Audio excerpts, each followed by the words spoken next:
পুজোয় ভাসবে কলকাতা। বজ্রবিদ্যুৎ সহ বৃষ্টিপাতের পূর্বাভাস জারি আলিপুর আবহাওয়া দপ্তরের। দুপুরে দুর্গাপুজোর দিনগুলিতে দুর্যোগের আশঙ্কা জানিয়ে বিশেষ বুলেটিন প্রকাশ করল আলিপুর আবহাওয়া দপ্তর। দক্ষিণ পূর্ব বাংলাদেশ এবং সংলগ্ন এলাকার উপরে একটি ঘূর্ণাবর্ত সৃষ্টি হয়েছে। সেই সঙ্গে ওই ঘূর্ণাবর্ত থেকে মায়ানমার উপকূল বরাবর উত্তর আন্দামান সাগর পর্যন্ত একটি অক্ষরেখা বিস্তৃত হয়েছে। এর প্রভাবে উত্তর বঙ্গোপসাগর এবং সংলগ্ন এলাকায় একটি নিম্নচাপ তৈরি হবে। এই নিম্নচাপের দরুন সতর্কতা জারি করল আলিপুর আবহাওয়া দপ্তর। আলিপুর আবহাওয়া দপ্তরের পক্ষ থেকে জানানো হয়েছে, উত্তর বঙ্গোপসাগর ও সংলগ্ন পূর্ব মধ্য বঙ্গোপসাগরের উপরে সন্ধ্যের পর থেকেই 40 থেকে 50 কিলোমিটার ঘন্টায় গতিবেগে ঝোড়ো হাওয়া বইবে। মৎস্যজীবীদের সমুদ্রে যেতে মানা করা হয়েছে।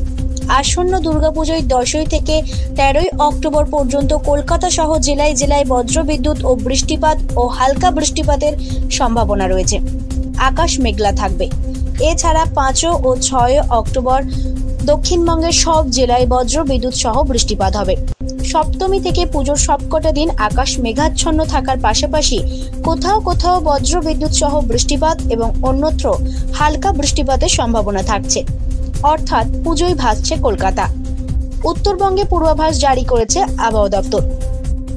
কোচবিহার, আলিপুরদুয়ার, দক্ষিণ দিনাজপুর জেলার বেশ কয়েকটি জায়গায় অতি ভারী বৃষ্টির পূর্বাভাস জারি করেছে আবহাওয়া দপ্তর। উত্তরবঙ্গের সব জেলায় বজ্রবিদ্যুৎ সহ বৃষ্টিপাতের পাশাপাশি হালকা বৃষ্টিপাতের পূর্বাভাস জারি হয়েছে।